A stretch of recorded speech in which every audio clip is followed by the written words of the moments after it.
what if you were your best friend? If you treated yourself like your best friend would treat you, or does treat you, how would life be different? Yeah, I wonder what would happen if we all were our own, we were our own best friends. What if we just tried not a thought experiment, and we did it for 1 week? I wonder how our lives would actually change. That'd be interesting to find out, and Yes. that's what we're going to be talking about. In this week's episode of Get Real with the English Sisters. Thank you so much for listening. Do take time to subscribe. And we're also on YouTube and on Instagram. Come and say hi at Get Real with the English Sisters.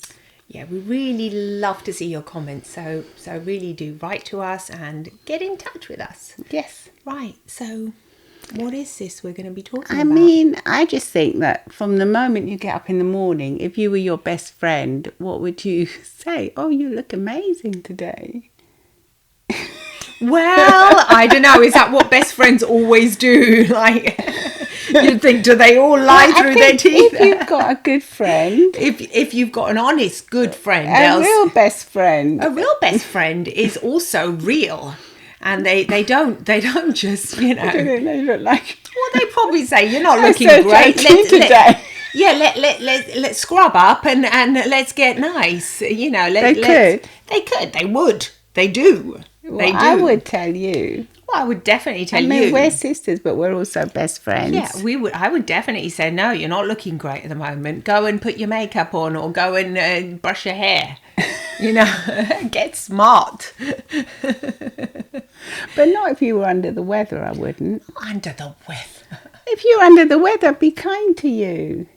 Well, obviously. Yes. Well, because like now that you've had a fall, for instance. I've had a fall. I fell over that thing. God, I fell Just over this. after you had what's the, it called? The eye this little operation. wooden, trunk. The trunk, yeah. It's like an antique little wooden trunk that my So husband collects. I said, if you're not up to it, we won't do a podcast this week.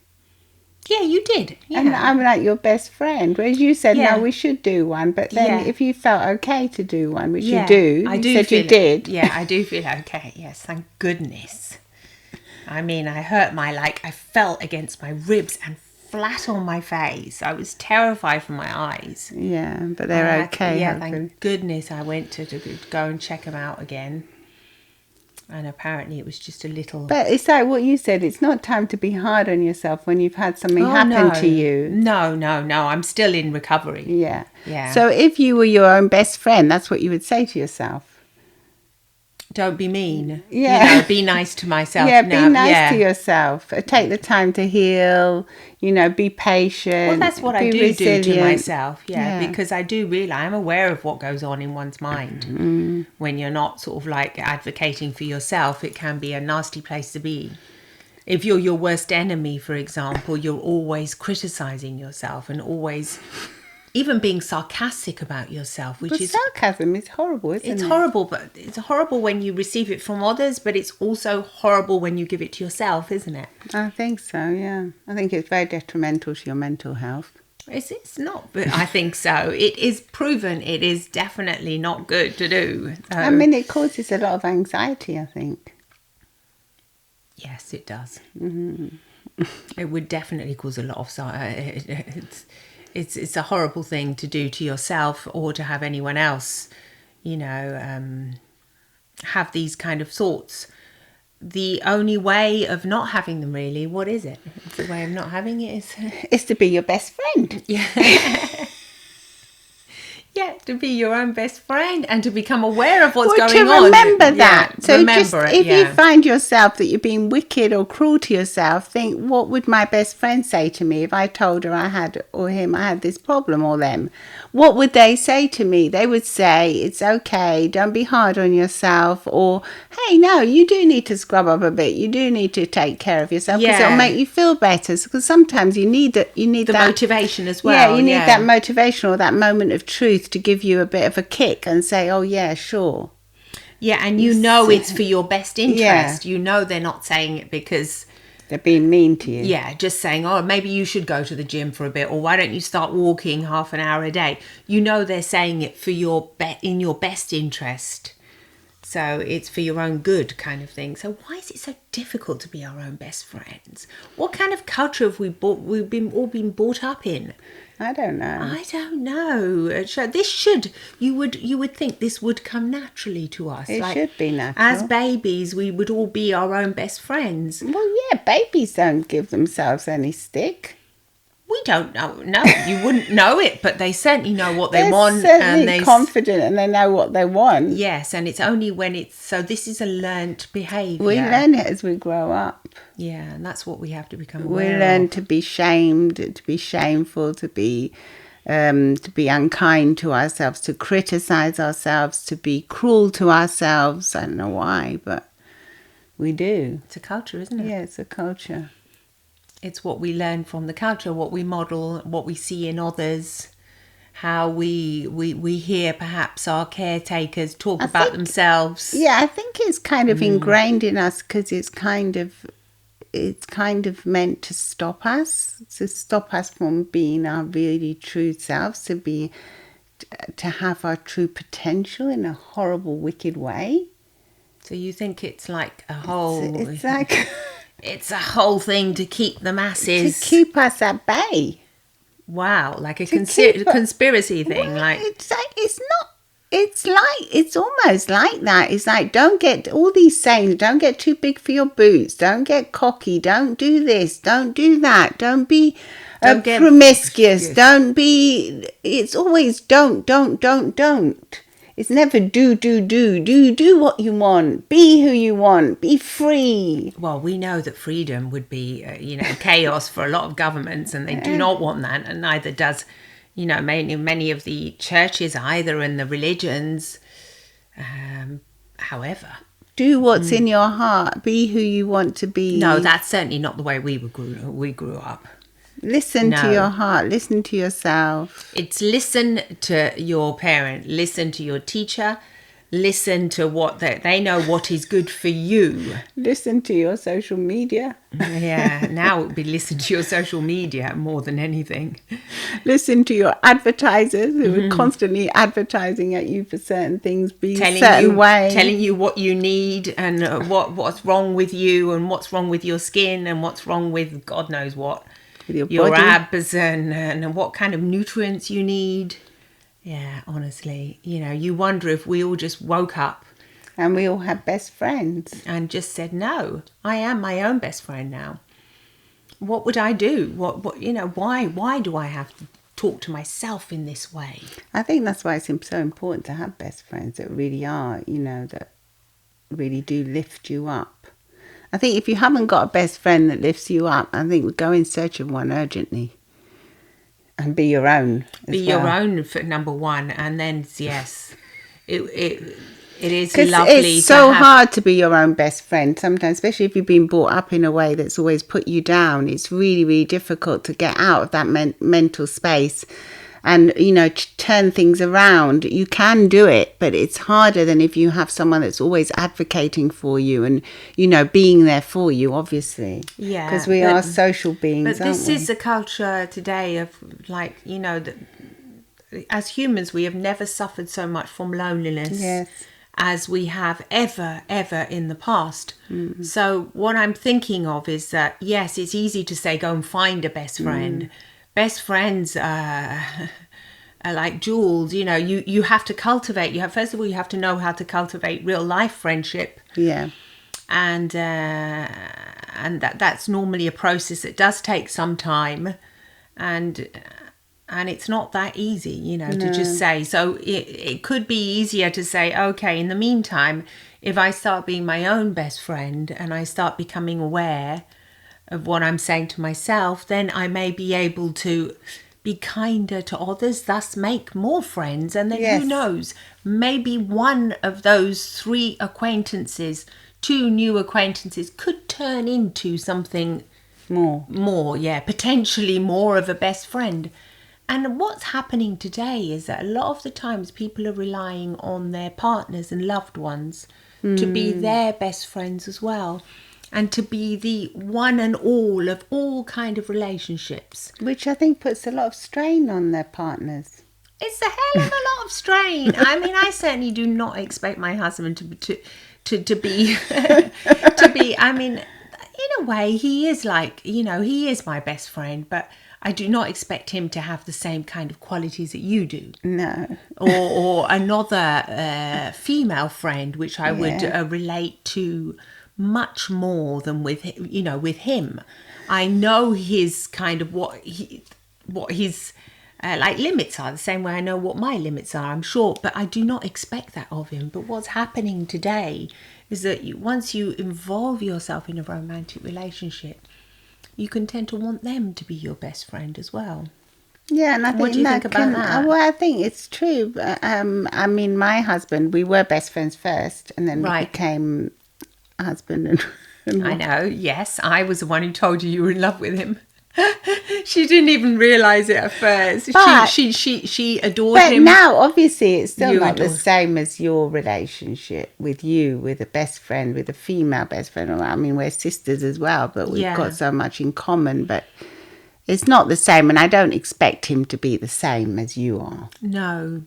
So I think it's different. It's different. Yeah, it's different. Maybe before, when we weren't we weren't going out together, then it was more like a best friend. He was more of a real before the romance started. Yeah, but then when the romance starts, then it's like it's different, isn't it? There's different expectations, aren't there? Yeah. It's a romantic relationship, and yes, they are your best friends as well. I mean, I wouldn't say he wasn't, but not really. He's more like my husband now. Exactly. He's different. He's like my partner. He is my best friend because I can confide in him in certain things, but I try and keep the romance alive by still being flirty and still being romantic and, keeping that spark alive. Whereas I wouldn't go into massive rants with him like I do with you. No.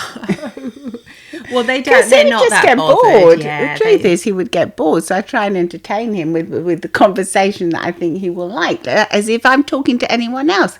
I'm going to look at people's body language and see if they're listening. If they're not interested, I'm not just going to go and rant on about things that I know that they won't be interested what in. You've just said now. I try and entertain him. Yeah. So I think that might even be quite controversial. The way you've just said it. Also you have to entertain your husband. Well, yeah. So who gives?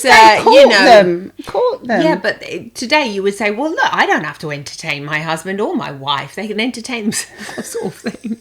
I'm tired. I come home. What do I have to do? Entertain. Tired. I won't entertain. I'll be tired and I'll be on my settee with my dressing gown on or whatever, watching my film. I know what you mean. But I mean, when I'm giving my husband or my partner, my hubby, a quality time, I will try and entertain them. You will talk about topics that you think are going to be of interest to him. The same way I'm not going to talk to my husband about psychology. No. The way I would talk to you about psychology. Yeah. Oh, wow, have you heard about the latest relationship advice or something? I might say 2 words, but then I know he's probably going to turn away and start thinking about something else or kind of pretend to listen, which is worse. So I won't. I will give him, I know he respects my work and he values my opinion. Yeah, but I think that's the same with them because he's not going to be talking to me about football. He might say the main points, but he's not going to be talking to me about football like he does to my son, our son. Exactly. So he won't be the same with me. We obviously, every person has a different relationship. Well, so why But you are saying that now it's like more and more common for one person to be the be and all, and they get all that pressure on them. Expectations on them. And we are seeing this more and more in therapy, that there are more couples that come to us and say, yes, but she's my best friend, he's not behaving like my best friend, but then again, they are your friends, but they're also your romantic partners, and they cannot do it all. You need a whole little group in order to satisfy your specific needs. So, this culture of being and just having one person, it's not enough. Well, yeah, I think that puts a spark out. I think that's why so many relationships are now long, especially long. Struggling Yeah, as well, they're there's no intimacy anymore. There's no sex between partners. I mean, Exactly. You don't want to hear. You don't want to hear about all your husband's feeling or fat someone, now, and he's I'm moaning. constantly moaning because he's feeling fat, or he just talks to you because he's got this. I'm suddenly feeling so old now, or I don't know. Yes, all right. You console them, don't you? You say yes, or you're. I was thinking no. You do console them. I wouldn't. Well, I do. I say, come on, and I be the motivator. I say, get on the treadmill. No, that's not true. I would. And he would do the same with me. But it doesn't exactly like what you say. I would say, be your best friend and do something about it. I would be quite harsh. Like, probably like I would be to myself. Don't let yourself go. Go and do something about it. Also, because you're going to be happier. In the end, if I hear that someone's unhappy about an aspect, like if they think they've put on weight and it's a physical, and they can do something about it, because obviously if you have physical limitations, or you can't because you've hurt yourself, or you just can't manage it, you're overstressed or whatever. No, but if you can do something about it, I'm going to be like your best friend and say, yeah, go and do that 30-minute walk. Be nice. It'll help you. Take a walk. Yeah, do anything you can to stay a little bit active. Yeah, but I know this is what it is like, and it's getting more and more like this but today. I don't know why we're talking about this, because we've gone off topic a bit, but I think you want your partner to be, the topic is always around best friends, and the fact that you want your partner your own best friend is supposed to be. Yes, I know, but the topic, it's still all related, because if only we could be more our own best friends. We wouldn't need them to be. We would not need them to be. But we do, as humans, we need other people as well, like what you said. I'm saying it's not easy. It's not always easy to find a best friend. You fall out with friends. You have a best friend. But why do you fall out with them? I think it's because we put so much importance on our partners as well, and we isolate ourselves so much that we forget to cultivate our true friendships. Sometimes that is the case. Sometimes it's just because one of us grows more than the other, and life just simply changes us. And so sometimes that's just a question of hanging in there for a little bit. And sometimes true friends, like, they're a bit like, you can not see them for 10 years, and then whoop, you might phone them again. Well, it'll be like you've never left them. You never left. So if you do have a friend that you thought, once was and you've lost touch, maybe just text them a bit and say, I'm thinking about you. Because that's always a way of reconnecting. It can be quite easy, can't it? Very easy. You've already had a relationship. Yeah. Anyway, I don't know if we've gone off topic, but I do think even the fact about French relationships, that was on my mind lately, about the best friends. We place too much importance, don't we? Yeah, definitely. I can see it even already in my two sons. One's 24, one's 26. The relationship with their girlfriends is quite, it's like sometimes I wish it was like more expanded. Don't just focus on that person. Remember that they tend to isolate a little bit, a bit too much, I think, both of them. And just focus it all on their best, one person.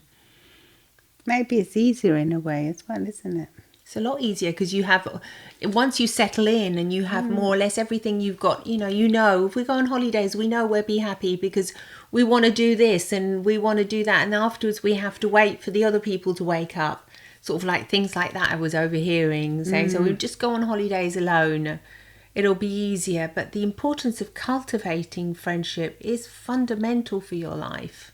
Yeah. So definitely cultivate it, even though it is a bit of a sacrifice sometimes to have to wait for other people or adapt to their needs. But I think the being your own best friend your own best friend would tell you, do not lose other friendships. Yes.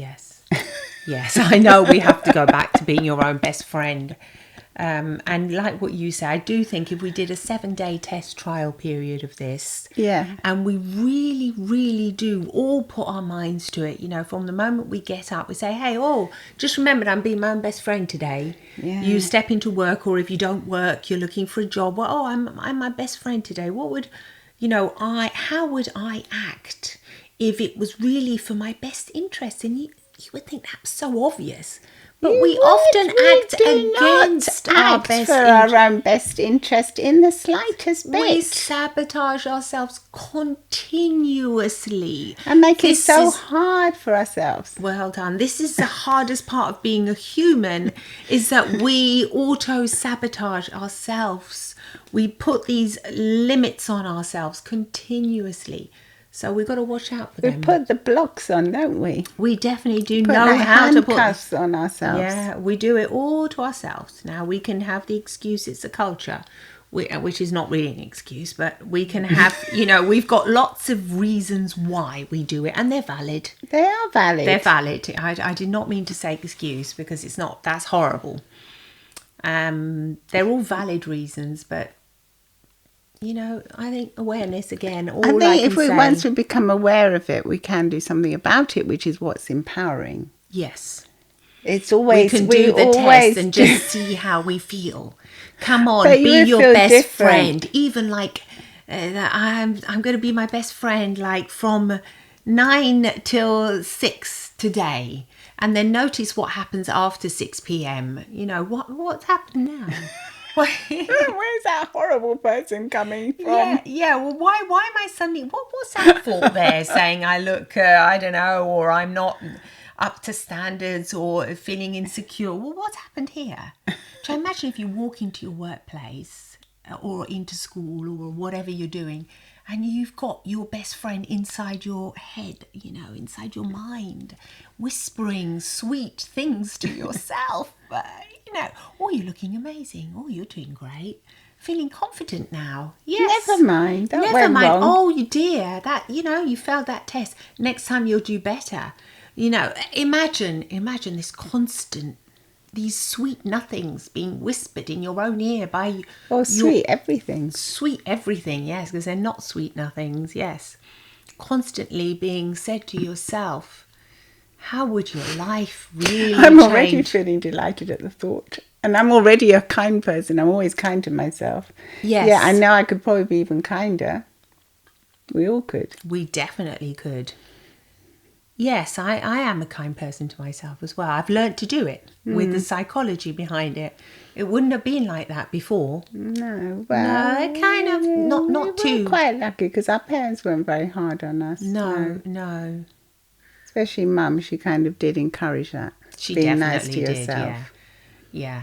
However, there are moments in life. Yeah, and there's so much going on outside your own personal family circumstances that conditions you anyway. So goodness me, it's not just about that one thing, is it? It's about anything. It's about an email that arrives and can make you feel, oh no. It can break you. Well, yes. But what would your best friend say? Never mind, just deal with that in the morning, or don't worry about it now. Let's go out for drinks. Or let's go and do this now and forget about that. Exactly. Tomorrow will be okay. You sleep on it now, and then let's see, tomorrow we'll find the right answer for it. There are things that your best friend does. We'll solve it together. We'll solve it together, yeah. And gosh, it'd be amazing, wouldn't it? Well, we're going to try it, so we put you to the challenge of being your own best friend for 1 week. Yes. And let us know how you get on for 7 days. And I bet after 7 days you won't want to stop being your own best friend either. Well, let's see. Let's see what happens. Yeah. Let us know. Let us know. Do the test. Goodness me, what would happen? We'll have all sorts of new situations coming up. Well, yes. All sorts, really.